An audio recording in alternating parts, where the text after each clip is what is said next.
Remarks of the President to the American Newspaper Publishers Association, Waldorf Astoria Hotel, New York City, April 27, 1961.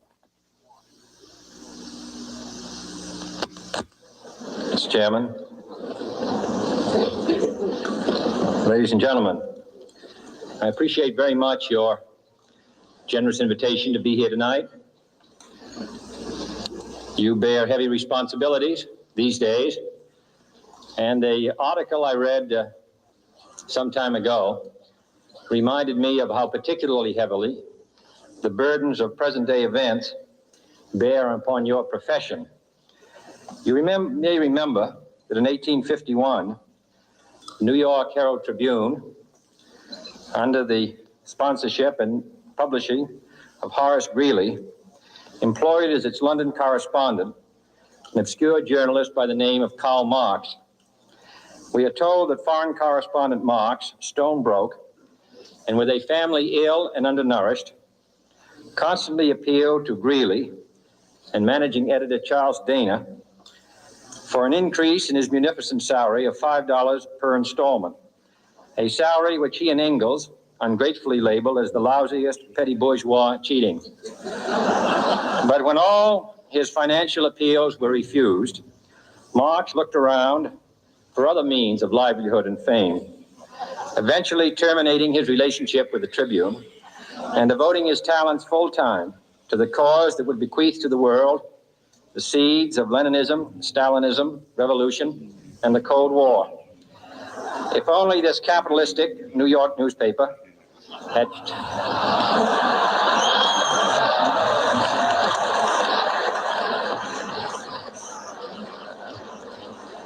treated him more kindly. If only Marx had remained a foreign correspondent, history might have been different.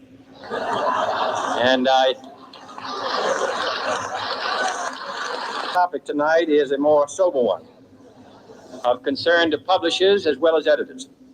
I want to talk about our common responsibilities in the face of a common danger. The events of recent weeks may have helped to illuminate that challenge for some, but the dimensions of its threat have loomed large on the horizon for many years. Whatever our hopes may be for the future, for reducing this threat or living with it, there is no escaping either the gravity or the totality of its challenge to our survival and to our security. A challenge that confronts us in unaccustomed ways in every sphere of human activity. This deadly challenge imposes upon our society two requirements of direct concern, both to the press and to the President. Two requirements that may seem almost contradictory in tone, but which must be reconciled and fulfilled if we are to meet this national peril. I refer first to the need for far greater public information, and second, to the need for far greater official secrecy. The very word secrecy is repugnant in a free and open society, and we are, as a people, inherently and historically opposed to secret societies, to secret oaths, and to secret proceedings. We decided long ago that the dangers of excessive and unwarranted concealment of pertinent facts far outweighed the dangers which are cited to justify it. Even today, there is little value in opposing the threat of a closed society by imitating its arbitrary restrictions. Even today, there is little value in ensuring the survival of our nation if our traditions do not survive with it. And there is very grave danger that an announced need for increased security will be seized upon by those anxious to expand its meaning to the very limits of official censorship and concealment. That I do not intend to permit to the extent that it's in my control. And no official of my administration, whether his rank is high or low, civilian or military, should interpret my words here tonight as an excuse to censor the news, to stifle dissent, to cover up our mistakes, or to withhold from the press and the public the facts they deserve to know. But I do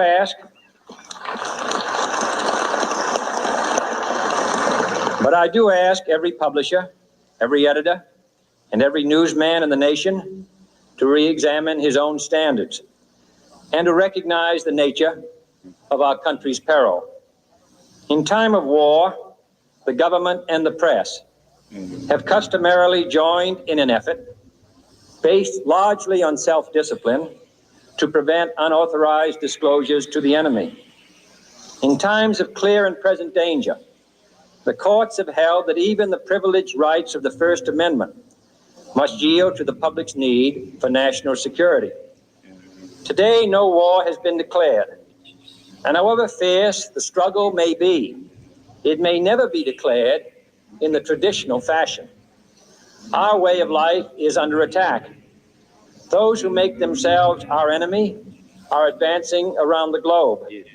The survival of our friends is in danger, and yet no war has been declared. No borders have been crossed by marching troops. No missiles have been fired. If the press is awaiting a declaration of war before it imposes the self-discipline of combat conditions, then I can only say that no war ever posed a greater threat to our security. If you are awaiting a finding of clear and present danger, then I can only say that the danger has never been more clear, and its presence has never been more imminent. It requires a change in outlook, a change in tactics, a change in missions by the government, by the people, by every businessman or labor leader, and by every newspaper. For we are opposed around the world by a monolithic and ruthless conspiracy that relies primarily on covert means for expanding its sphere of influence, on infiltration instead of invasion, on subversion instead of elections, on intimidation instead of free choice, on guerrillas by night instead of armies by day. It is a system which has conscripted vast human and material resources into the building of a tightly knit, highly efficient machine that combines military, diplomatic, intelligence, economic, scientific, and political operations. Its preparations are concealed, not published. Its mistakes are buried, not headlined. Its dissenters are silenced, not praised. No expenditure is questioned, no rumor is printed, no secret is revealed. It conducts the Cold War, in short, with a wartime discipline no democracy would ever hope or wish to match.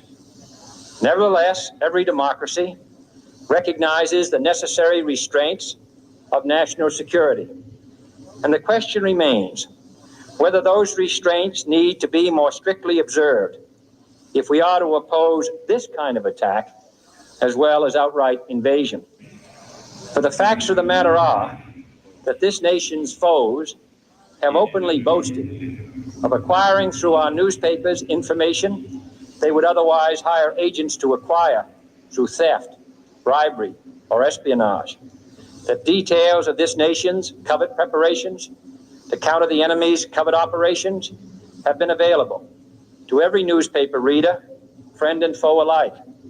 That the size, the strength, the location, and the nature of our forces and weapons, and our plans and strategy for their use have all been pinpointed in the press and other news media to a degree sufficient to satisfy any foreign power, and that in at least one case, the publication of details concerning a secret mechanism whereby satellites were followed required its alteration at the expense of considerable time and money. The newspapers which printed these stories were loyal, patriotic, responsible, and well-meaning. Had we been engaged in open warfare, they undoubtedly would not have published such items. But in the absence of open warfare, they recognized only the tests of journalism and not the tests of national security.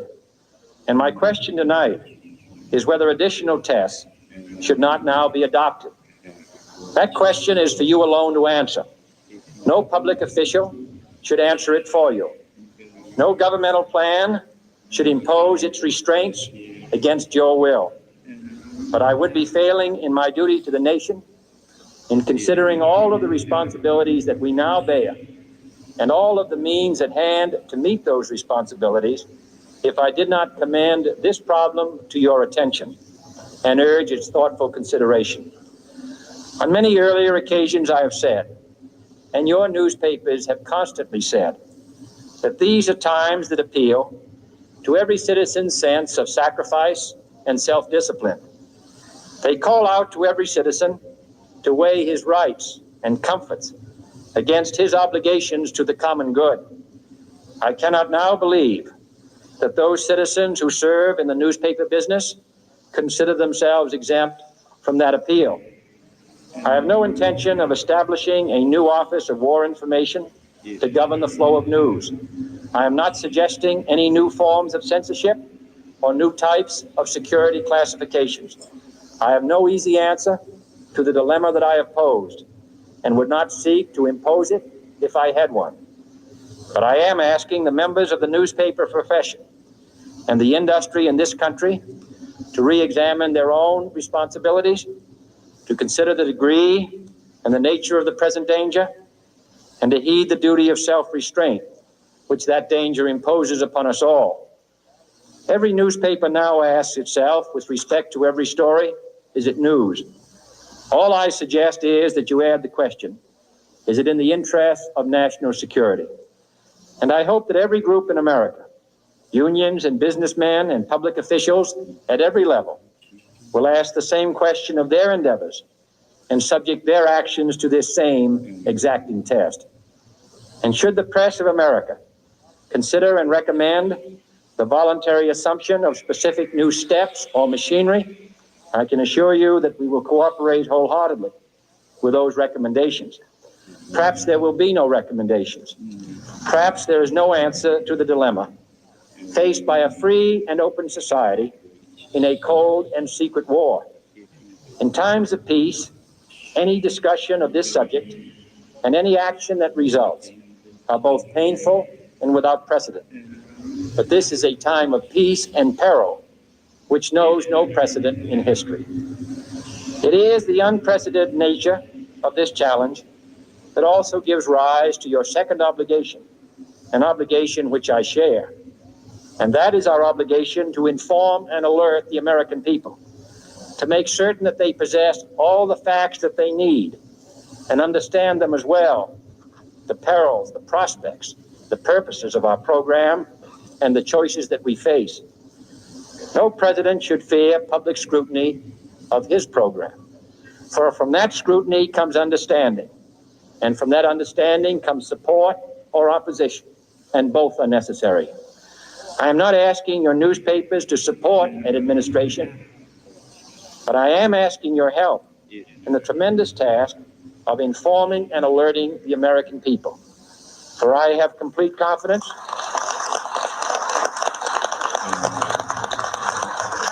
in the response and dedication of our citizens whenever they are fully informed. I not only could not stifle controversy among your readers, I welcome it. This administration intends to be candid about its errors. For as a wise man once said, an error doesn't become a mistake until you refuse to correct it. We intend to accept full responsibility for our errors, and we expect you to point them out when we miss them. Without debate, without criticism, no administration and no country can succeed, and no republic can survive. That is why the Athenian lawmaker Solon decreed it a crime for any citizen to shrink from controversy. And that is why our press was protected by the First Amendment, the only business in America specifically protected by the Constitution, not primarily to amuse and entertain, not to emphasize the trivial and the sentimental, not to simply give the public what it wants, but to inform, to arouse, to reflect, to state our dangers and our opportunities, to indicate our crises and our choices, to lead, mold, educate, and sometimes even anger public opinion. This means greater coverage and analysis of international news, for it is no longer far away and foreign but close at hand and local. It means greater attention to improved understanding of the news, as well as improved transmission.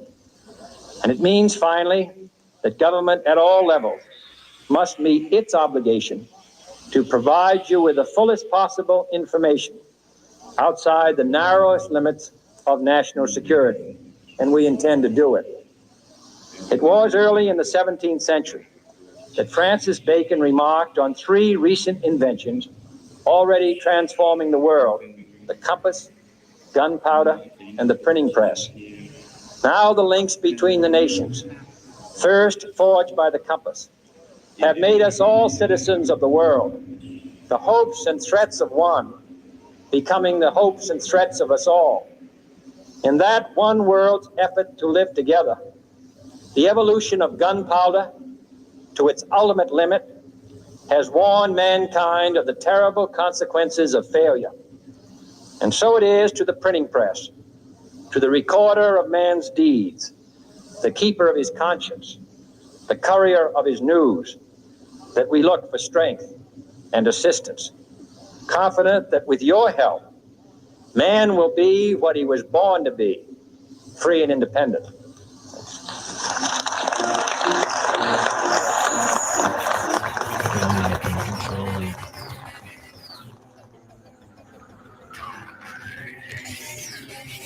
They will indoctrinate you. Don't believe their lies.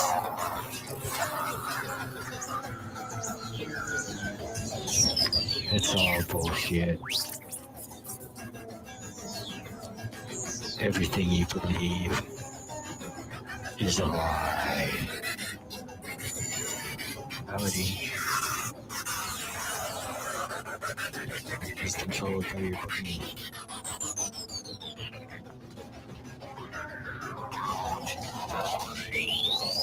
Open your mind. Don't let them control you.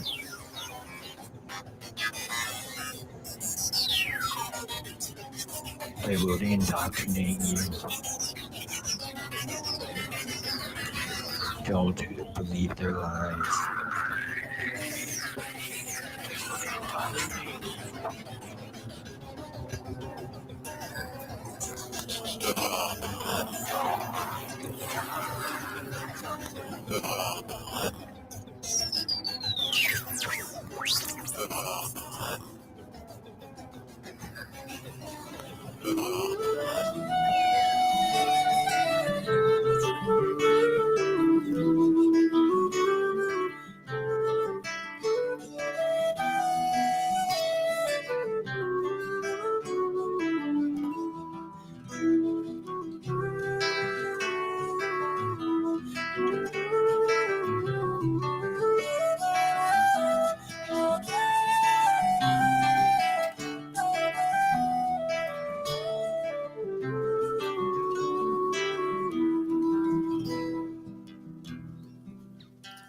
Sudosi budosi naranjanasi samsara maya pariyajitisi samsara svavanam chajamohat nidram najanma mrityur traisat svarupi. Sudosi budosi naranjanasi samsara maya pariyajitisi samsara svavanam chajamohat nidram najanma mrityur traisat svarupi. Sudosi budosi naranjanasi samsara maya pariyajitisi samsara svavanam chajamohat nidram najanma mrityur traisat svarupi. Sudosi budosi naranjanasi samsara maya pariyajitisi samsara svavanam chajamohat nidram najanma mrityur traisat svarupi. You are forever pure, you are forever true, and the dream of this world can never touch you. So give up your attachment and give up your confusion and fly to that space that's beyond all illusion. You are forever pure, you are forever true, and the dream of this world can never touch you. So give up your attachment and give up your confusion and fly to that space that's beyond all illusion. You are forever pure, you are forever true, and the dream of this world can never touch you. So give up your attachment and give up your confusion and fly to that space that's beyond all illusion. You are forever pure, you are forever true, and the dream of this world can never touch you. So give up your attachment and give up your confusion and fly to that space that's beyond all illusion. Sudo se budo se naranjana se samsara maya pariya jite se samsara svapanam traja moha nidram na janma mrityur trisat svarupi. Sudo se budo se naranjana se samsara maya pariya jite se samsara svapanam traja moha nidram na janma mrityur trisat svarupi. Sudo se budo se naranjana se samsara maya pariya jite se samsara svapanam traja moha nidram na janma mrityur trisat svarupi.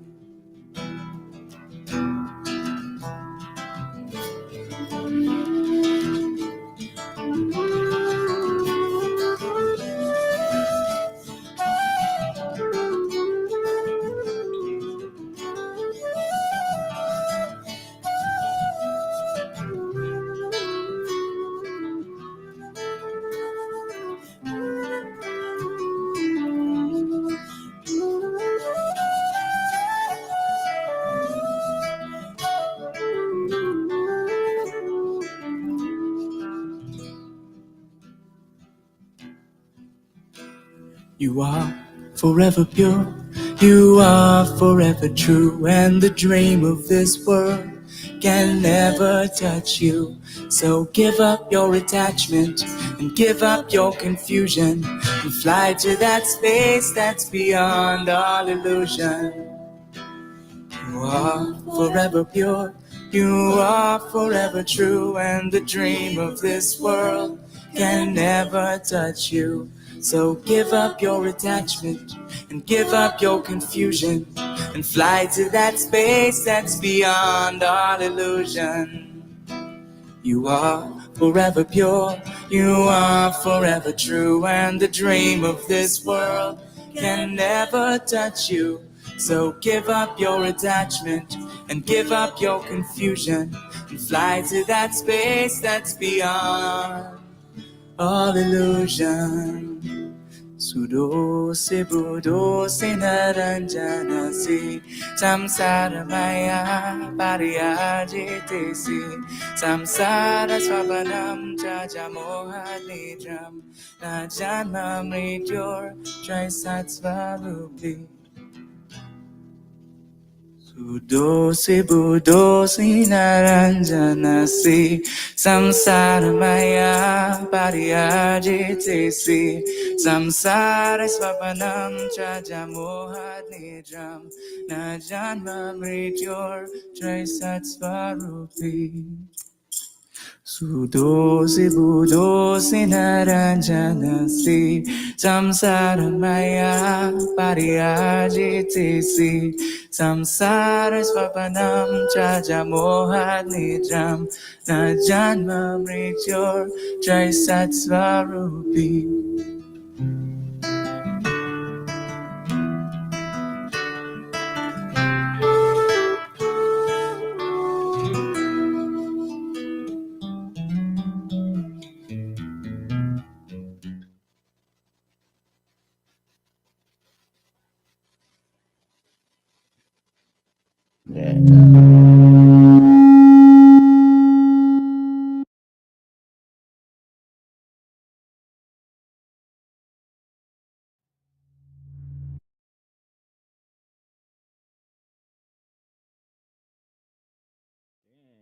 mic is just hot. All right. Hey, sorry about that, guys. I seem to run into feedback issues quite a bit with the equipment, probably because I do a lot of work with frequencies, and it seems to be like really messing with electronics. All right, let me do this right here. Hello, everybody. My name is Shay Bernhardt, but I'm here as Infinite Sorrow, artist, musician, among other things.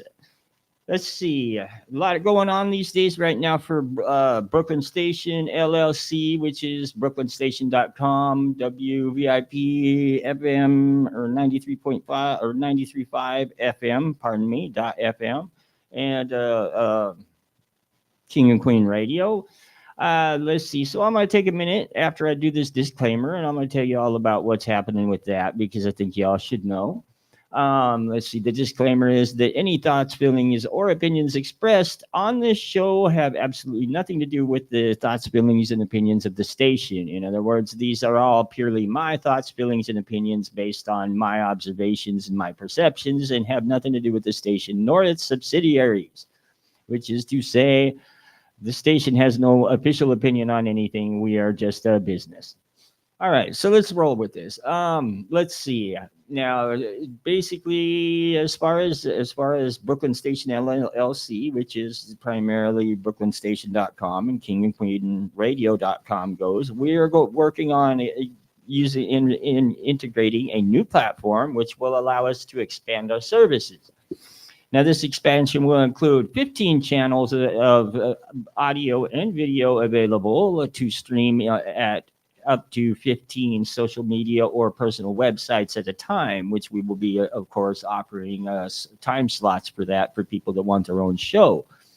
Now, one of the reasons it'll probably be kind of a little bit of a short show tonight because due to this expansion of services from just audio to an audio video, it's like I gotta tackle a few learning curves so I can meet the increase in production.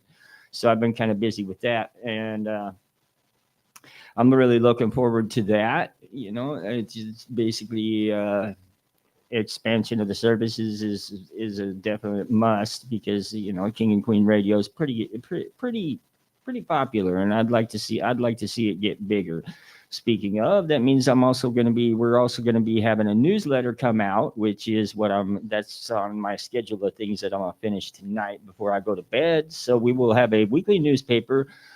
This week it'll be going out tomorrow, and the rest of the time we'll be sending it out on Tuesdays. So we'll put a sign up to get on the newsletter, to get on that newsletter list as time goes by, but we will be also posting it on our websites and of course on our social media sites.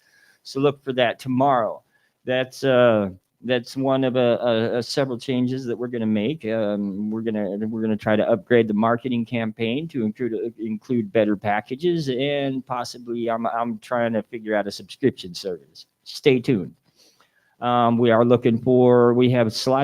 plenty of slots available for if you want your own show, if you're a DJ, you want a couple hours to come in and play music for an audience, if you're a musician, artist, author, comedian, magic, we really don't care. We wholeheartedly support anybody in the creative profession or the creative arts. And we have spaces available, audio and video for anybody. Of course, we got commercials, which we're also going to be expanding to Apple TV and Amazon Fire Stick. We're going to be replacing the current app with a better app here within the next, I'd say, hopefully 7 days. Don't quote me on that. I got a lot of learning curves I'm attacking. But of course, we'll also be starting to branch out more into the video sector, OTT, which is your basically your streaming television services and stuff like that, as we find people to do the programming.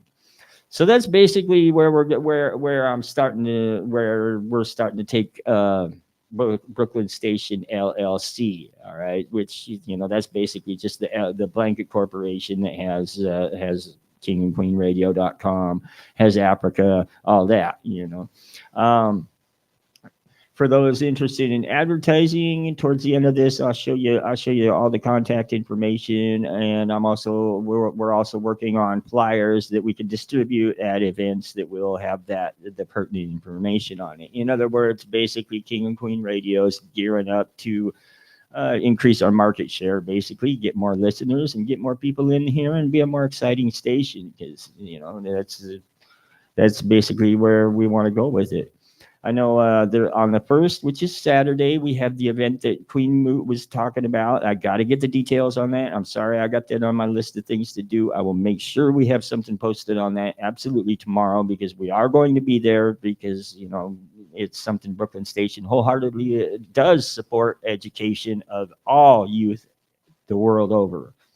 It's through our youth that we have hope for our future. And I don't know if anybody's noticed, but everybody's throwing youth onto the front lines of a world psychological war. I mean, the internet was put out basically by the government, and it's a very effective means of controlling our information and telling us what to think.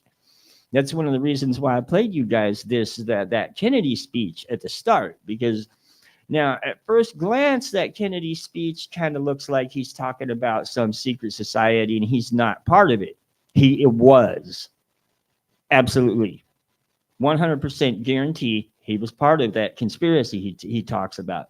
Every single one of them that is involved in that speaks of it during their presidential speeches, and they say basically the same thing. I mean, these people are very unimaginative, and they have very little respect for the intelligence of the people of the world. And, for me, I find it to be insulting, but it's like one of the reasons I do the intro the way I do is because first I introduce you to either truth or bullshit. You have to figure out which is which yourself. It's not very hard. And then it's like on comes my song, which by that point, it's like I've used frequency in the background to basically lower everybody's mental energy down to about the same level, sonically speaking, as the Mother Earth itself. Of course, I don't use only theta waves. I got some beta waves in there too, to keep everybody, basically engaged, wide awake, and open-minded and receptive to the message, which is believe nothing you hear and only half of what you see, if even that much. And it's a very important message, because you should believe absolutely nothing you hear. Because if you really sit down and watch that speech, what that speech is doing is he's telling the press that, it's like they have to go through the government, the Bilderberg group, in order to know what to say. Now, as far as the assassination goes, he was not assassinated for any other reason other than the fact that the Bilderberg group found him to be very hard to control. They were afraid he was going to start a nuclear war before they wanted it to start, which they will start one. I guarantee it. Be ready.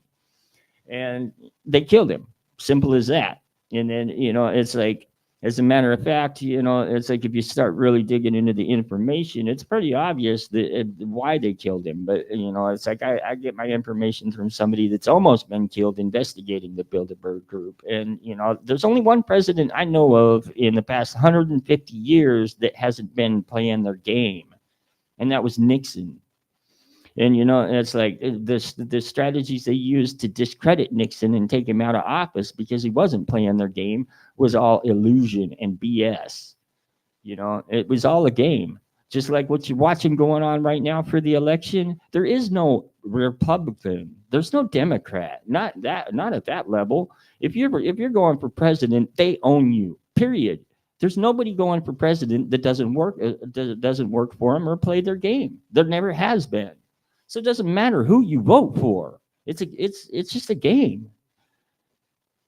Get that. Cancel the election, people. I'm telling you, because they've already planted the suggestion in our minds. And I've read the CIA books on how they operate their mind manipulation. Basically, it's psychological and neurological warfare, and it's one of the main reasons things are so screwed up today.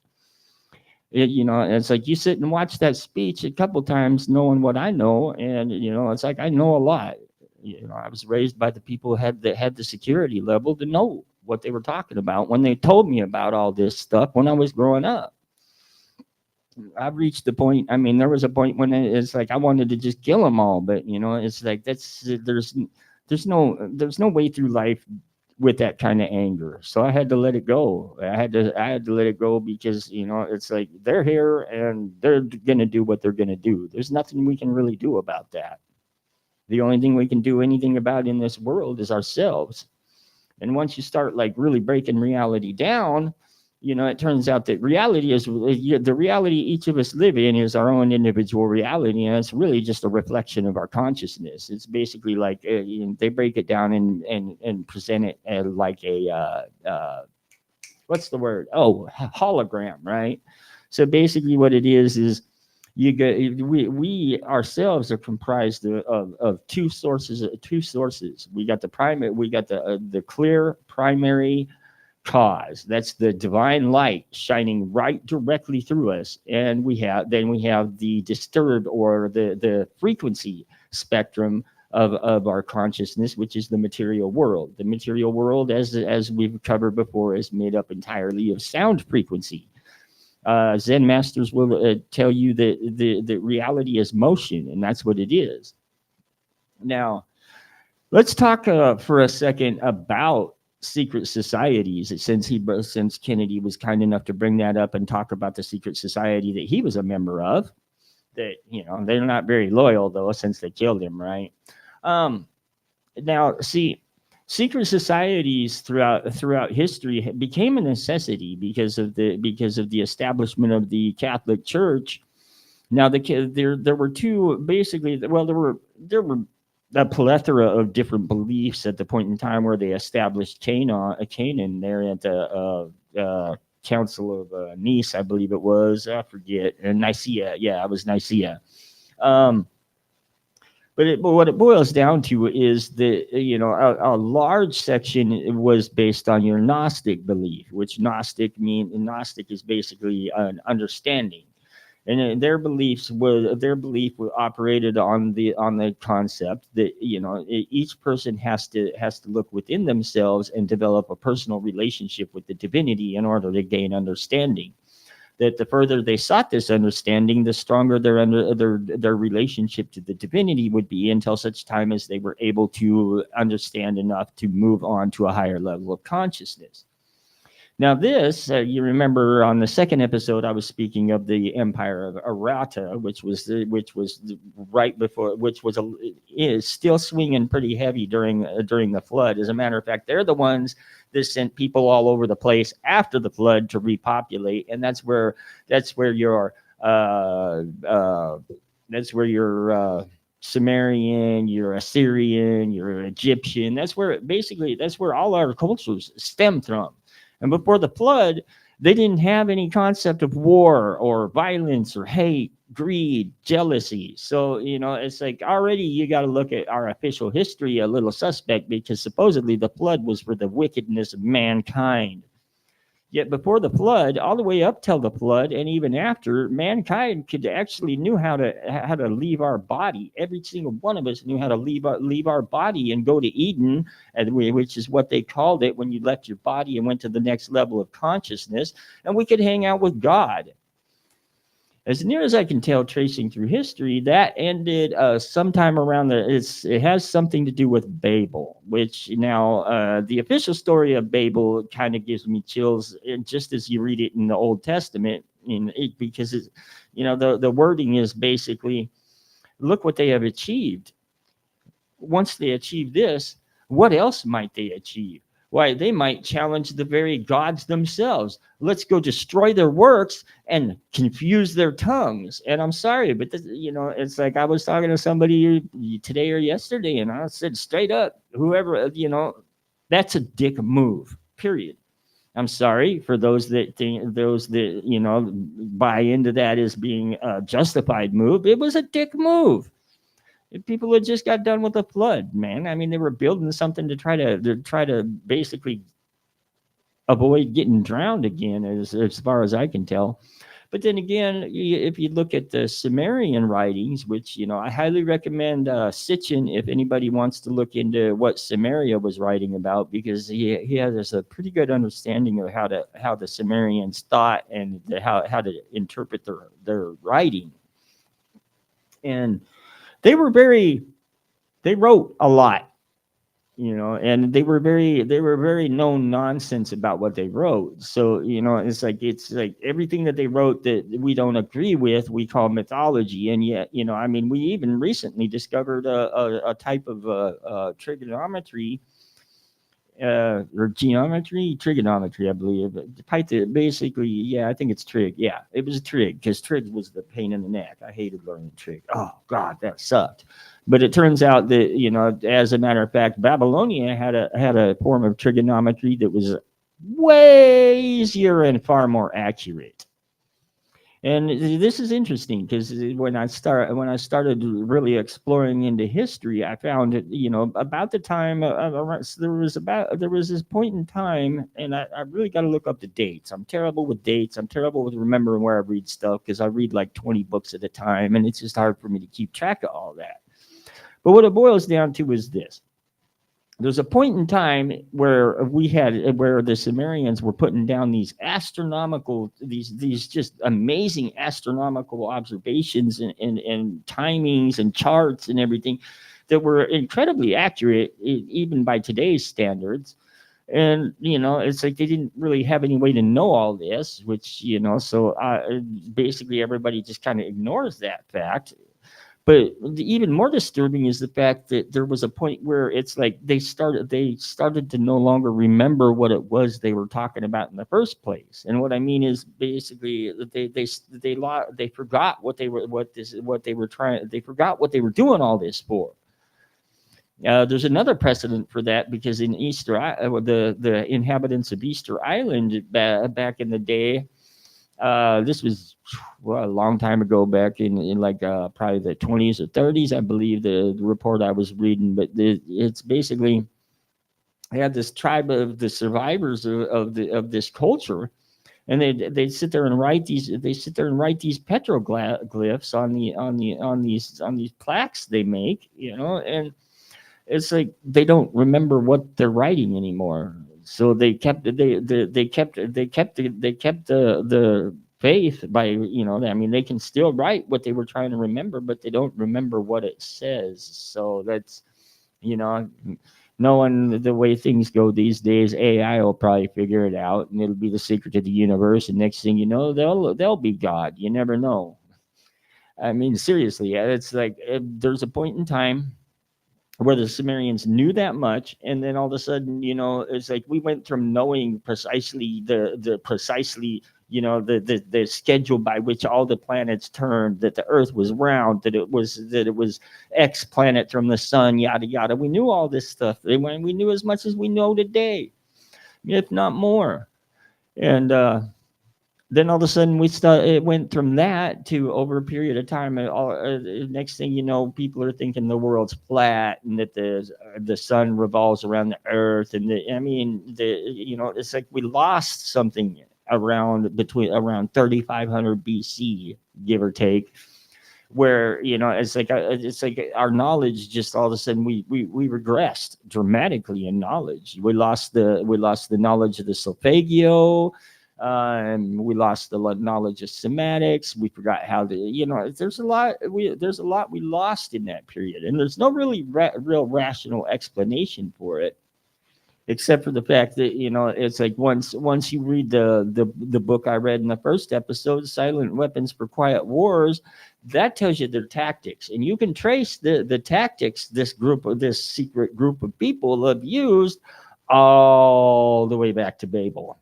And it's like, and that's because they're not very imaginative. And once something works, they just keep on using it. Look at the Clintons.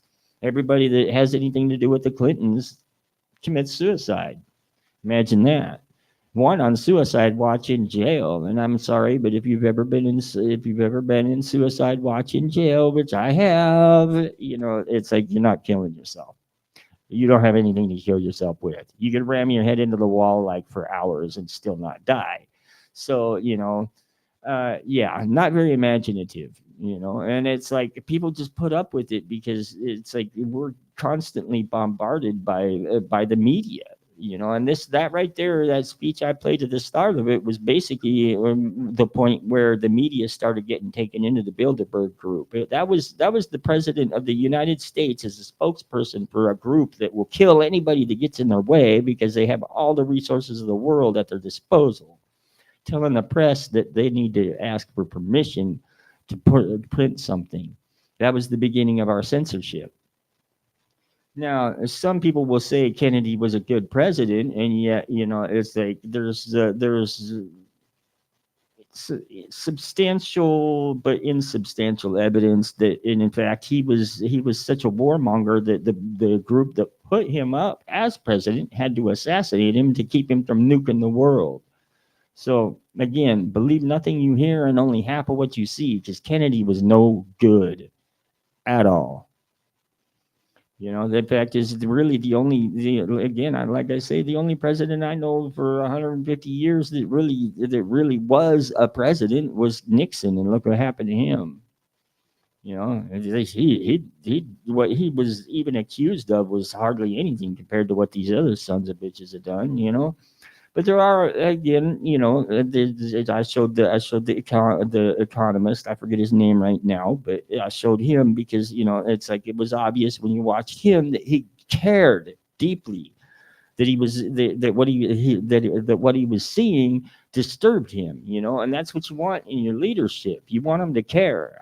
You ever see a president give a speech that really indicate that has any, you know, actual empathy and emotion in it? You don't, because they're not what you think they are.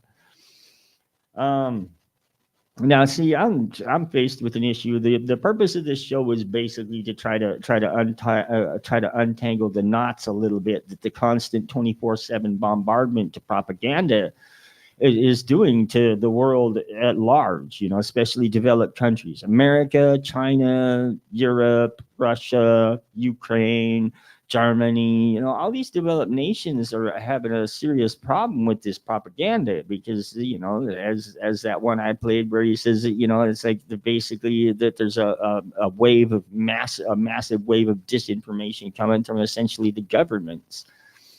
Um, Now, one thing to keep in mind is the fact that it's not that you are what you eat. That's too limited. You are what you take in, which means if you subject yourself to all this media, all this negativity, all this fear, all this division, that's what you become. And you know, it's like I honestly, it amazes me because it's like I did a release and recharge meditation a couple weeks ago, and since I've done that, that basically removed all those fears and blockages. So I've been kind of debating on where I want to go with this show because, you know, it's like untangling this big old knot that I see that I see and that I know about, that I've been researching for decades. You know, is problematic because, you know, it's like people cling to misery that's familiar rather than face, you know, the possibility of freedom that's unfamiliar, and that's again part of the conditioning. And that's also part of why I have the intros. You know, it's like I plant the suggestion, and not really a suggestion so much as just it may produce a sonic frequency that it creates a more open mind. And I suggest that one, you know, do their own research, that they don't believe what they're told because it's a lie. And then I follow it up with Sadosi Badosi because that's basically where I've managed to get in my mentality, and I hope to see you all there. You know, and this is where it ties into secret societies, because basically the concept of the church based on, you know, looking inside yourself to find the divinity and developing your own personal relationship to the divinity, that basically it broke the church's power to control people's beliefs and to basically control their reality. And I mean, these guys have had plans. I can, like, again, I can trace them back pretty far, but let's just go from like Rome, where they established Canaan and took control of basically the government, destroyed the library, or stole it. Actually, it's probably under the Vatican, and it started eliminating anybody with dissenting beliefs. So you figure we got 2,000 years of active book burning, suppression, genocide, torture, and death to quiet any belief that said you could actually develop a personal relationship with the divinity. Instead, basically the belief that survived due to the extreme level of violence it was willing to apply towards having its way created a situation where people are thinking they have to have an intermediary between them and the divinity. And the problem with that is you can't. There's no intermediary. Each of our relationship with the divinity is a personal thing, and as long as we seek outside of ourselves for some type of relationship with the divinity, we're never going to find it. Now, you've heard me say this before. I can't say it enough. Hell it was originally defined as an absence of God, and this is hell because people are turning away from the divinity, or they are placing something between them and the divinity. And you can't. You have your relationship with the divine is your relationship with this whole reality around us is yours. And it's like it's like God. I don't know. Sitting where I'm sitting, it's like I mean, I'm a happy person. It's like I've gotten past most of my fears. I still got a few. I'm only human, but it's like I'm purifying my diet, and I practice meditation. I don't pray because prayer is ridiculous. I commune. And by commune, what I mean is that basically I've learned to connect to that divine power, to use it to draw energy from, and there's a two-way communication there. And I'm nothing special. All of us are capable of doing that. It's basic, but the knowledge to allow us to do that has been actively suppressed for well over 2,000 years now. And this is why secret societies exist. So you can't say all secret societies are bad, because most of them they developed, and they have these different levels that you had, and they're secret because they had to be in order to preserve this knowledge.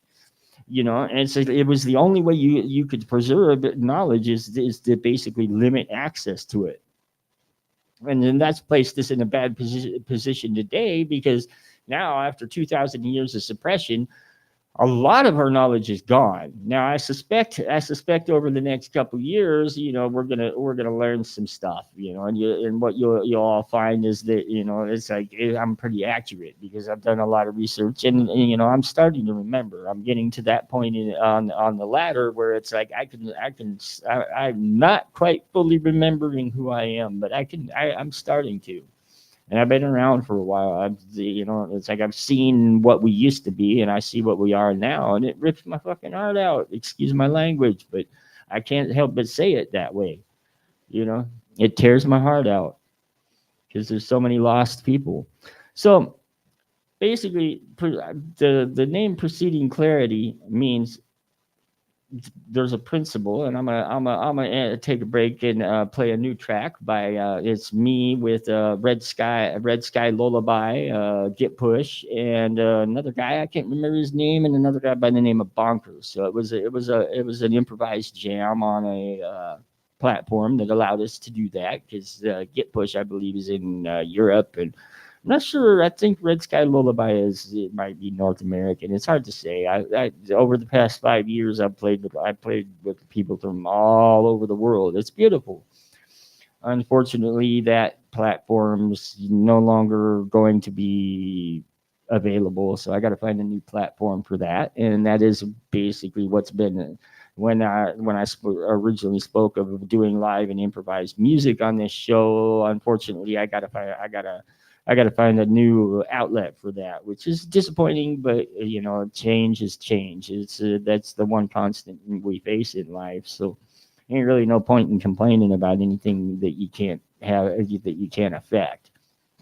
So anyway, so basically secret societies developed out of necessity. It was the only way to keep the ancient knowledge alive, you know. And a lot's been lost, you know. But it's like you take you take your Eastern, your Vedic areas, you know, they've preserved their ancient knowledge pretty well. I mean, there's a little bit there that they've lost, or just has been lost in translation, just like all of us. But they managed to go pretty underground with it, you know. And I mean, you start studying like yoga. It's a I found I mean I waited until now to study the Eastern philosophies, because I knew that they were the ones that preserved basically some of the original spiritual faith that we had back when we were actually able to commune with God. And man, they get technical. I'm telling you what, yoga is a lot different than the Western version of yoga, and like the Eastern version of yoga are two totally different things. Totally different. You know, yoga is not an exercise to feel good about your body. At least not what I'm doing. I'm getting into Kundalini, and unfortunately, at the moment, I don't have a teacher, so I just got to kind of hammer my way through. As a matter of fact, I'm quitting smoking. See, here's the patch, because you know it's like I'm working on purifying my body, so it's I can have a more direct connection. Because you know this election, I'm telling you right now, stay home for it, because they've said it. They've hammered. You notice the press constantly hammers that this election is going to be problems, and that's basically part of their way of manipulating our thinking, because fear is their primary weapon, and fear is a very powerful tool to use. You know, it's like in the speech that Kennedy was given there, you know, he was basically completely hammering on people's fear of the evil empire of communism, you know. And it's like, I mean, they all hang out together, you know. It's like nobody cares in at that level. They do not care about communism. They're all buddies. They're all playing together. Now there are factions in it, you know. So I mean, there is some real conflict. And again, you know, I highly recommend looking into doing your research into what the Sumerians have to say, because they did, even though by the time by the official demarcation line of 5,000 years ago, they had forgot they forgot they were already in the process of forgetting what they knew. They still faithfully wrote that down. So, you know, it's like their knowledge survived a little bit longer than their capacity to understand the knowledge and remember why they preserved that knowledge. And we run into that a lot in history. You know, you remember me saying that the scribes wrote in stone for a reason. They wanted that to be unchangeable. And there was a reason why there was a reason why they wanted it to be, and they needed it to be unchangeable. And it's because you know, basically, again, it all goes back to Babel. Somewhere at Babel there was an issue. Now, the Sumerian version of Babel is a little different than the Genesis version of Babel, because in the Sumerian version, it was, I believe, if I remember correctly, it was Enki that got upset because we were basically trying to build a rocket ship to fly up, or we were trying to use the stargates. It depends, you know, the power grid that the pyramids basically fed, which there's a few people in the scientific world that have already figured out that the pyramids are basically a giant generator. But due to the fact that, you know, supposedly they were built, you know, what 4,000 years ago, something like that. I don't know. They were. It's bullshit. They're well over 10,000 years old, and we know that. It's a proven fact. You know that the scientific community and the archaeological community refuses to acknowledge it is ridiculous, because it's like they've already proven that the only thing they had to tie it to the Egyptians was some red paint, painting the painted Kefe's name, and that was already proven by an eyewitness that was there came public and said that was a fraud. So there's absolutely nothing that ties the pyramids at Giza to the Egyptians whatsoever, nor else and they're connected. I mean, you got the Osiris, and then you got the quarry, and then we'll go into the megaliths eventually. But because I think those hold a lot more significance at this point in time, and with the current conflicts in the world right now than people think. As a matter of fact, if you start looking up the major megaliths that are like extremely old, then and obviously made by the same culture, and we'll go into that in a later episode. But if you start looking at them, it's funny because almost all of them are either in contested regions or they have a military base built on them right now. So perhaps the bullshit that we're hearing from the politicians about these conflicts isn't necessarily the truth. Lo and behold, perhaps what it is a grab for the remainders of the power grid for whatever reason. I say that because our original the culture that basically repopulated the earth after the flooding is based in the Ukraine and Russia. As a matter of fact, in the Ukraine, they had some miners digging a mine. Actually, it might have been Russia too, because it was Ukraine, but it was back during the communist bloc era. But they dug up. These miners came across this. Basically, the only words the eyewitnesses could use to describe it was a sarcophagus. Except when they cracked the lid of the sarcophagus, it was a very beautiful blonde woman in this like pinkish type of gel type of stuff, and she was perfectly preserved. Now, as soon as they called it, basically the KGB showed up, they drained the gel out so they could transport the coffin. And the instant they pulled the gel out, the body deteriorated. It basically, that gel had somehow suspended time for it. Now, it wasn't too long after that the KGB pretty much put the kibosh on it, and they went and dug around there, and the eyewitnesses say they pulled out at least 2 more of those coffins, although they didn't open them, so they're not sure if they don't know if there was anybody else in them or not. And it leaked that it turned out that the closest they could really date those coffins was about 1.2 million years. And this is a fact. It's like I've watched eyewitnesses speaking of, some of the people that touched the coffin ended up dying. And actually, there's a lot of that when we have run-ins from people from alien planets, and it's because one of the alien species that comes down here, whatever it is they breathe, is poisonous to us.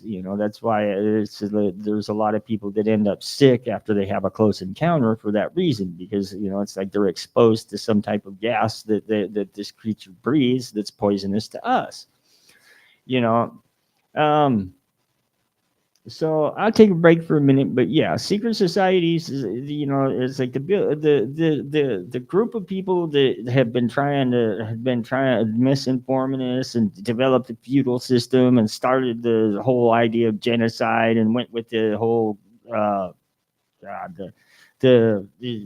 basically everything that's been going on for the past 250, 300, 400, 2,000 years or longer has been, disinformation and fear is their primary weapon. So, it's like the first part of defeating them is to start learning the truth. So, in the near future, once we get some, that's another thing I'm going to be working on, because with the new platform we're going to be integrating, we're going to be able to put old episodes of Sister DeBong Show, and any other shows that we have. We're going to have old episodes, the reruns available, so you can go on the website and rewatch them free of censorship. That's the other thing that BrooklynStation.com and KingandQueenRadio.com is going to be working towards, is getting people to go on our sites to watch stuff so that we don't get censored, because we have all the necessary licensing, but it doesn't seem to work with Facebook. And it's like there's a better Facebook's part of them anyway. It's just better to come to our website, because we definitely are not part of it. We just want to see everybody find their own way through life, and right now there a lot of people are confused, and again, that's by design. You are what you do, you are what you choose to take in. I mean, I kind of pay attention to the news, but for the most part I get my information about current events and stuff like that elsewhere, because I don't subject myself to their fear, to their division, it's like, because even being aware of their mind manipulation and having read the CIA manuals on psychological warfare, it still sucks me in. If it sucks me in, then it's like, it definitely, if you don't know what's happening, then it's really going to suck you in. So I choose to limit my exposure to that, and I highly recommend that. It's a good idea to, instead of look at your phone, put it down and read a book, because it's like everything we receive these days is pretty much negative, and it's designed that way specifically as part of their plan to beat down our spirit. Don't let them control you, man. Seriously, they're up to no good. Whatever their plan is, you don't want no part of it. The best thing we can do as a people of this world is learn to seek within ourselves for our own truth, and apply that truth to our behavior. And I'm gonna play the new track and a couple other tracks, and take a break for a second and let y'all listen to some music. Then I am going to end by doing a brief discussion of what I call the universal truth, or the universal principles. I did not make these up. They are what I've learned from 20 years of traveling from one end of this country to the other, and listening to people from all over the world. And a lot, these principles come from people that are much, much wiser than I am. I'm getting there, but these people, I mean, it's like, I tell you, they'd run into disasters, and it was like, I swear to God, nothing bothered them. It was like everything that had happened, it'd be like water off a duck's ass. They were always at peace. And it's like, to me, that's what I look for in a teacher. To me, a teacher is, I mean, I can learn from everybody. Don't get me wrong. But what I sit down and say, teach me, teacher, is the people that are able to go through all the ass kickings life hands you, and still maintain some type of even kill. They have a compass to follow, and that compass guides them. And that's basically what we're going to discuss after this little break. Is I'm going to discuss the compass that they passed on down to me, that guides me. And I think it's basically, it doesn't compromise any faith, any religion, any belief system, unless you believe stealing from people, killing them, and robbing them is cool. Then I'm sorry, but you don't get out of your karma when you die. It follows you. So good luck with that. The rest of us, those of us that are just trying to find our way through a rather confusing world, these principles are what got me through my hardest times in life. So I pass them down as they were passed down to me, in order for people to, maybe if you're struggling for some type of direction, principles help a lot. We're taught morals are important, but morals are very subjective, because basically the concept of a moral is, if I'm moral and somebody else is immoral, that means they're wrong, they're bad, they're evil, they're immoral. And nobody wants to be immoral, and everybody sees themselves as moral. But each culture has a different concept of what is moral and what is not. So it's very relative. Whereas principles are a personal thing. Your principles are between basically you and the divinity. I mean, they're really nobody else's business, but they're not unrealistic. More, the concept of morals, most often, what we're taught is moral goes completely against our nature as an animal, and In some cases that's not necessarily a bad thing, but in the case of modern society, nobody's really exemplifying these so-called morals we're taught. And I don't know how many times I've heard from people that everybody would consider very successful, a lot of regrets, because it's like they did everything they thought they were supposed to do, everything that they were taught that they were supposed to do growing up, and they're miserable. They just they're very unhappy. It's just part of the grand disillusionment. It's like when the first time you ever get more money than you could ever spend, and you have everything you ever thought you wanted, and you realize that this sucks too. Because again, that's looking outside of yourself, and we're here to learn how to look inside of ourselves. We don't have to be here. As a matter of fact, when you get into like the ancient teachings of Kundalini yoga, they reach a point where it's like they don't die.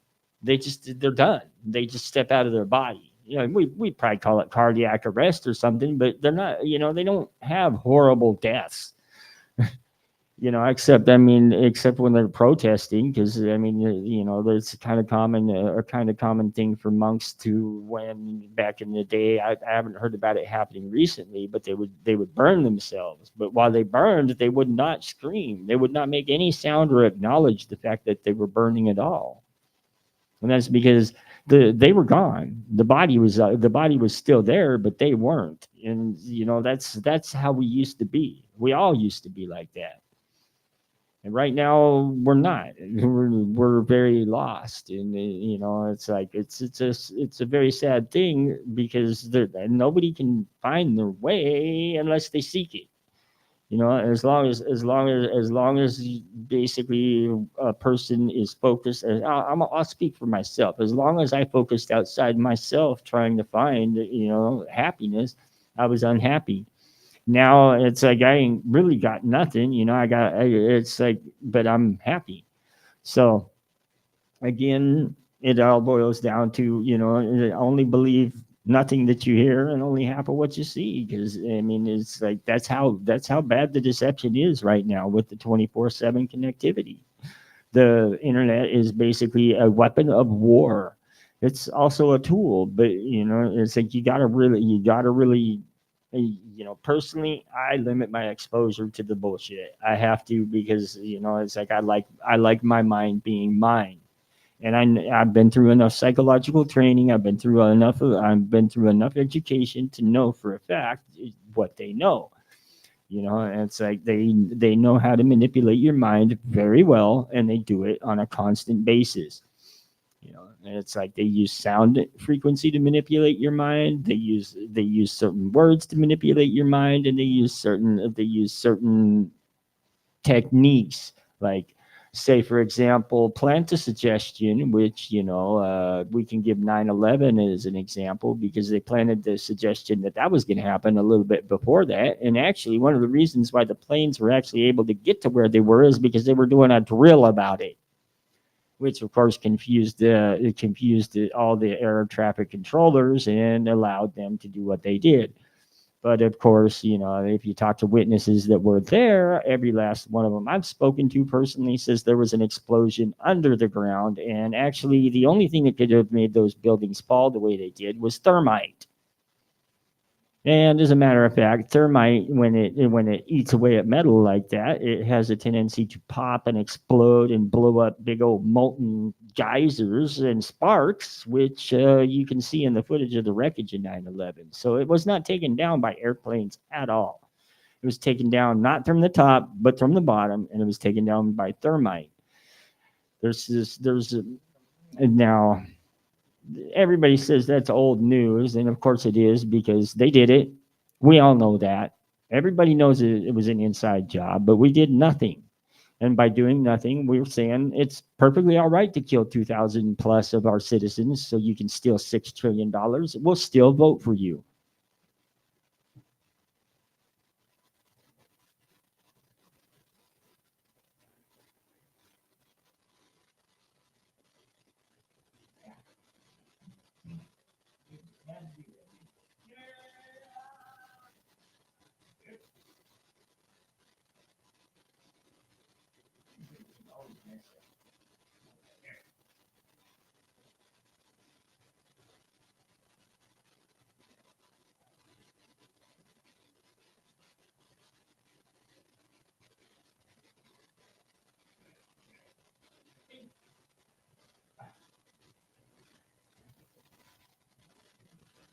Let's see. We'll go right there with it. Yeah, of course. Now,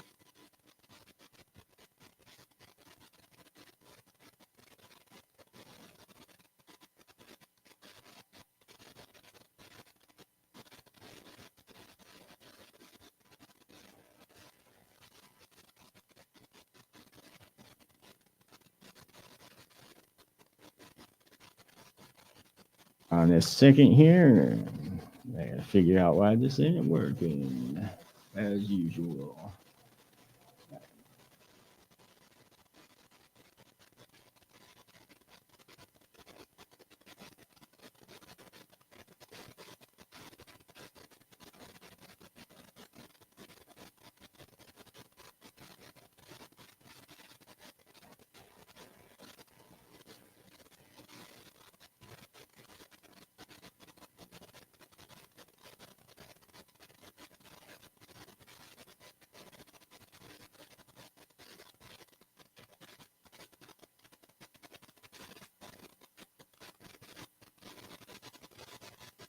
All right, hold on a second. I got technical difficulties again. It always boils down to this. I swear to God, it's like the more I get into meditation, the harder it is to get electronics to work, and I don't know what it is other than I'm working with a lot of frequencies, but it's driving me nuts. All right. Yes.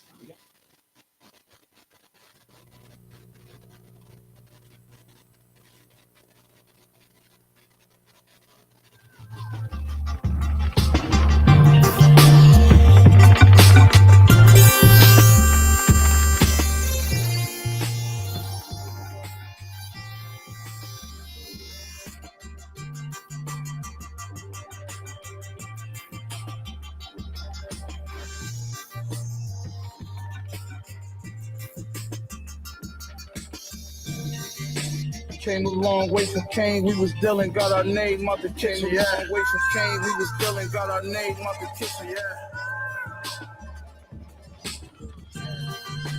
Came a long way from Kane, we was dealing, got our name out the kitchen. Kane, we was dealing, got our name out the kitchen.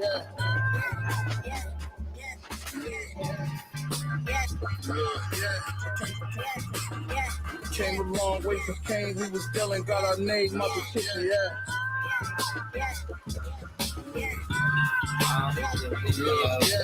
Decadence.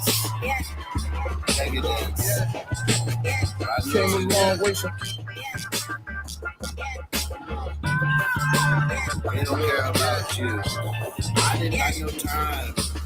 I ain't got no reason to Came a long way from Kane, we was dealing, got our name out the kitchen. I'm the video of decadence. Came a long way from Kane, we was dealing, got our name out the kitchen. They don't care about you. I didn't got no time. Turn it off. Just turn it off. I'm the real thing, not like you do. Just turn it off. Just turn it off. If it don't sound right when you're kicking it, just turn it off. Just turn it off. If it don't feel right when you're digging it, turn it off. Just turn it off.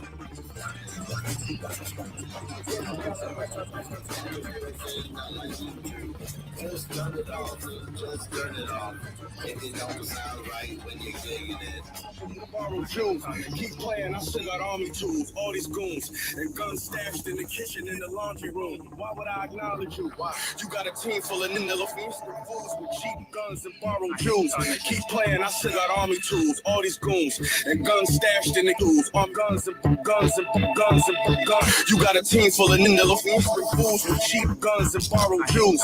Keep playing, I still got army tools, all these goons, and guns stashed in the kitchen, in the laundry room. Why would I acknowledge you?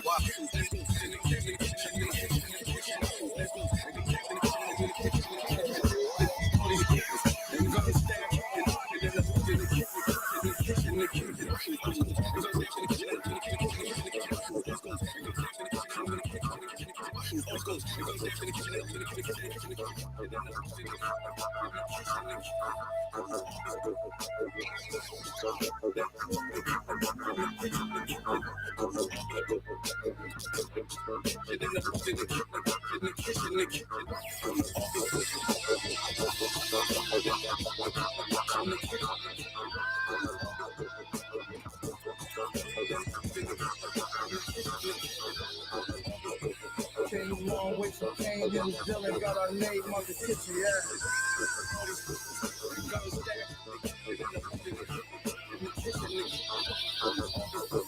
Came a long way from Kane, we was dealing, got our name out the kitchen, yeah.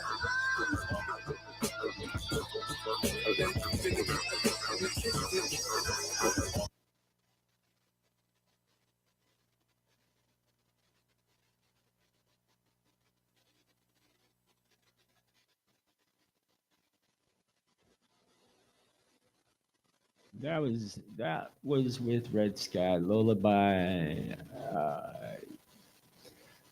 Get Push, Bonkers, and gosh, I can't remember the other guy, but it'll be released pretty quick. I got to work on the video a little bit more. I really needed a little bit more time to finish it because I went on a wild goose chase the other day looking for a piece of equipment to make it easier to do mix downs. But that's besides the point. I set myself the schedule, so I played it. Good deal. It'll be unofficial release on Infinite Sorrows YouTube here pretty quick, as well as for the stations. I plan on releasing a few more songs. Unfortunately, the server where I have most of my music is shutting down, and I got no time to download something like what is it I have? Something I probably about 1,500 songs with several hundred stems for each one. So you're talking tens of thousands of files I'd have to download by the end of the month. So, but there's more where that came from, and that's the nice thing about creative power. So, let's see. I do have some more work I got to do for the station tonight to keep it broadcasting. So I'm gonna end it with a little bit of the principles and call it good for tonight. And next week we'll do the standard 2 hours. Sometimes I go a little over, but it's kind of a important message anyway. Now myself as a musician, I'm going towards.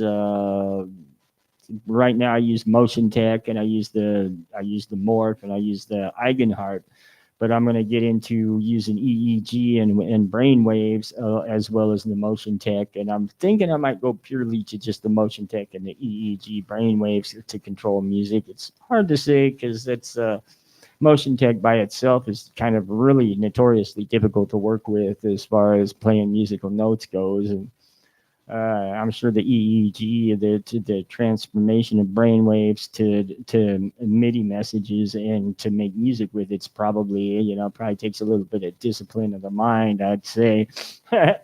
Anyway, all right. So principles. Now, the four I'm gonna discuss today. Well, actually, I'm gonna discuss a total of 8. And that's basically the 4 principles I learned from Don Miguel Ruiz's book, The 4 Agreements, which I find them to be personally, they work better for me than the 10 Commandments because they make a lot more sense.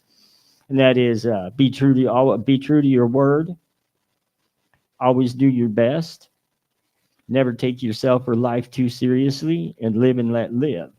And I mean, these 4 principles are pretty simple. I mean, they're just they're one sentence each, but there's a lot of depth to them. Be true to your word. The power of the word is something we will eventually discuss when we get to the semantics and the solfeggio.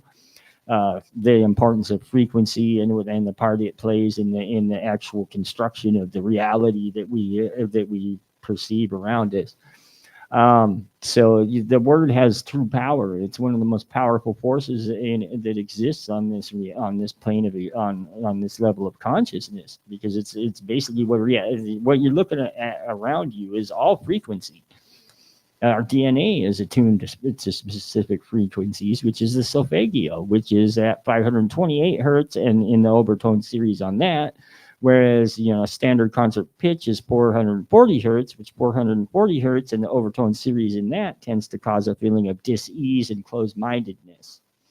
Again, part of their, they've been very careful to eliminate the ability to appreciate things like discordance, any music with depth to it, any music that's got any type of complexity to it, or they basically really they've steadily shrunk our ability to appreciate a variety of music. They've just taken it out of the culture here in the West, and that's by design, because frequency is actually, if you can learn well enough to control frequency, then that's the key to everything. I mean, that's what yoga actually is all about, is the frequency of thought, because I mean, thought is energy, and energy is frequency. So, basically, there's some of your lighter yoga guys try to basically silence their mind and achieve contact with the divinity that way by basically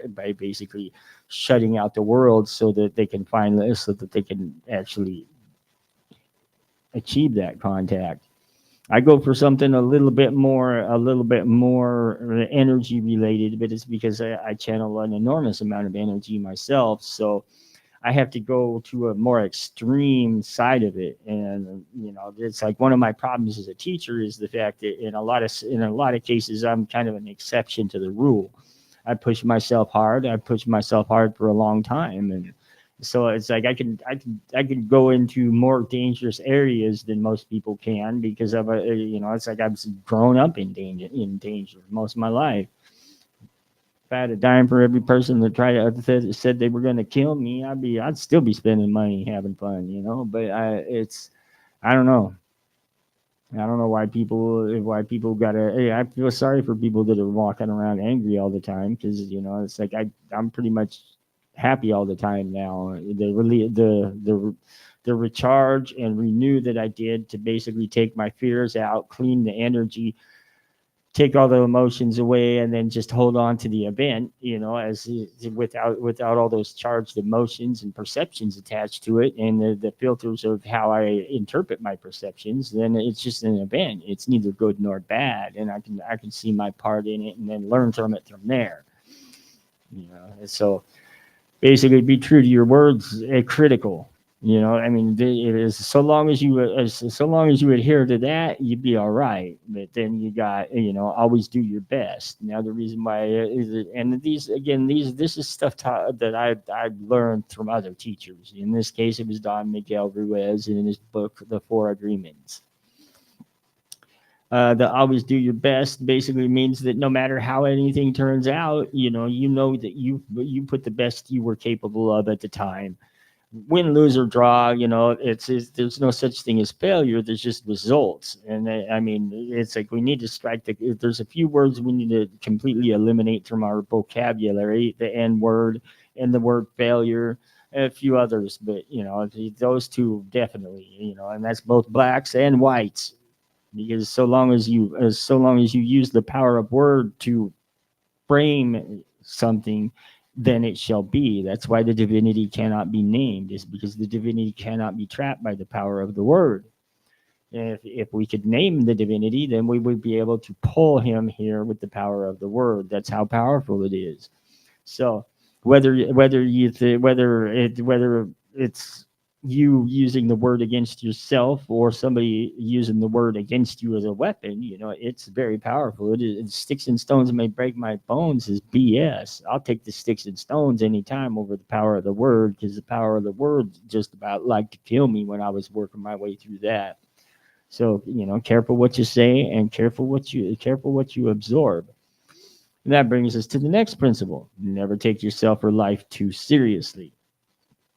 This is a hard one for the people schooled in Western schools of thought to really grasp. And one of the things when I was growing up that I could never understand is why people always got so upset when somebody died, if that person was going to heaven, or if that person was going to a better place. Well, then what are you upset about? Because if you're upset because you'll never see him again, that's kind of selfish.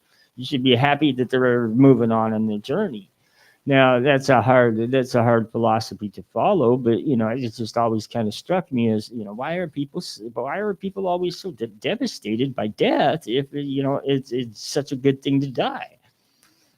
Now, I'm to the point where it's like death is the least of my worries. I fear it not at all because it's like I know it beyond a shadow of a doubt that there's a creator there. I've had a conscious contact with the creator. I've had two-way communication with the creator. I've had the creator work through me, and I've had the creator kick my ass. So there's no doubt in my mind that when I leave this body, I still exist. And there's no doubt that when I leave this body, sooner or later, I'm gonna run into my mama, and I'm gonna owe her a hell of an apology because my mama, it's like I thought I hated her before she died. God dang, I miss her every day. You never quit missing your mama. But it's like, and that's part of where I've got my inner peace, and I'm starting to get my energy and drive back because it's like things that I had allowed things that I had learned to really dominate me with fear. And when I did that energy conversion meditation, I was able to take that fear and turn it into a nice, clean energy. And since that's been probably about 2 weeks now, I've been pouring that energy out into New York all the time. Whenever I go anywhere, I'm pouring that energy out. It's like just pushing it because I had a lot of anger towards this group of people that I speak of. And I mean, I'm not going to go into what they are and their history and all that stuff till sometime later. I mean, because again, it doesn't matter. What does matter is, they're probably going to start a war, and a lot of people are going to die. And if those people, if those people die and they get up to the next level of consciousness and they're confused, they're vulnerable. And then it's like that's getting way into the esoteric. We're going to pull back away from all that kind of stuff yet because there's parts of the world where they still believe in things like the esoteric, your higher sciences and stuff like that. But over here in the western side of the world, we've pretty much been trained not to. We've been taught to kind of ignore the facts as history has shown them, and accept what we're taught in school, which is all mythology. I mean, it's like it's so ridiculous how much of what we're taught is untrue, but you never know it until you start digging. So again, it's like do your own research on everything. One thing I will say is the Internet Archive.org, free site. I swear by it. They have a lot of stuff that's Creative Commons. You can do your research there all day long and find out for yourself that, basically disinformation is being weaponized, fear is being weaponized, faith is being weaponized. It's like anything in our belief system has been weaponized in order to create a condition where we're unable to basically connect with the divinity and get the hell out of here. And it's not about money, it's not about fame, it's not about power, it's not about none of that. Whatever it's about, it's about specifically keeping us here. That's what everything they've been doing is geared towards, is making it so we cannot leave. So my mission is to make it so you can leave, because when I die, I'm going to see my mama and apologize to her for being such a dick to her, and I'm psyched for that. Only way out is through, so I don't get it. You don't get to check out early. You got to go all the way through to the finish line. But it's like I know where the finish line is now, and most people these days are they're running the race in the wrong direction. So it's like the more you go through in life, the more you're getting your ass kicked. If you're not developing that personal relationship with the divinity, then you have to come back. And I'm sorry to say that, but it's you come back till you get it, and it's however many times it takes. So, I mean, if you want to keep on coming back to this planet, keep on believing what the media tells you. If you want to get out of this reality and leave them to their bullshit machinations and all the crap that they're pulling, and move on and go hang out with the people that you do love, that you miss dearly, then it's a good idea to start looking within yourself, see yourself for who you are, accept yourself for who you are, hold yourself to some standards, And these are the standards that will help you most, because I know this for a fact through personal experience. And the bottom line is as irreverent, rebellious, and obnoxious as I am, and as many drugs as I've done in my wayward youth, if I can find the divinity, then anybody can. It's as simple as that. But you really gotta look in yourself. And all the teachings of your great teachers throughout history do say that even if you look past the official canon, the books of that speak of Jesus's teachings that they've done their best to burn, Jesus was teaching the very same thing. That's very important, because it's like, again, politics has been basically behind the development of every major religion that is currently alive, and every major religion that is currently still being is still around is basically has it's weird to put it all has a common root, but the leadership has been misleading us because they take over the leadership of everything that matters.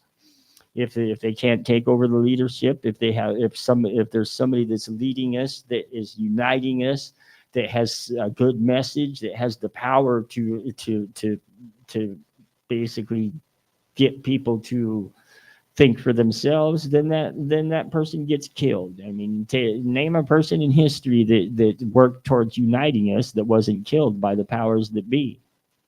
Name a single one. You can't do it. Every single person that's ever stood up and tried to lead people and teach people and provide a solid example to people has been murdered. Simple as that. Yeah, so I'm gonna leave you on that one. And next week, I promise I'll have a slightly better show. I'm working on, like I say, I'm working on a couple learning curves here that will allow us to do a lot more with the video and a lot better with the audio. It's so look for the changes in the future.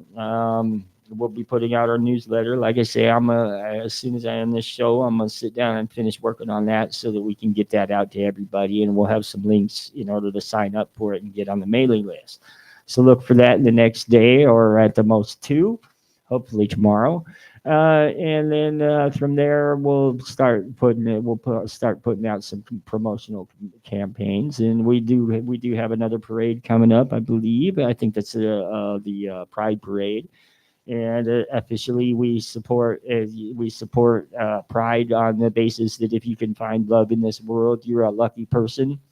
And far be it for me to say that that's wrong. I mean, it's like, that's none of my business, really. You're happy, and I mean, what more could you want for somebody? So yeah, we support diversity. We support people's life choices. I can say that officially because it's like we all have a right to our own thoughts and feelings and opinions. BrooklynStation.com, KingandQueenRadio.com firmly respects everybody's rights to their own thoughts, feelings, and opinions. Thus, we support Pride. With that being said, again, you are listening to BrooklynStation.com, and yeah, I highly recommend listening to this. We do multicultural and house on this, and we do I believe it's the Afro Cuban and the more lighthearted stuff on the King and Queen Radio. So I highly recommend catching both of them. And keep your eyes open for the sign up for the newsletter. And we'll see you next week for this show. Thank you for listening, all. I hope everybody has a good rest of the week. I'll be busy, but hey, that keeps you from getting bored. Again, BrooklynStation.com. I am Infinite Sorrow, and that's it.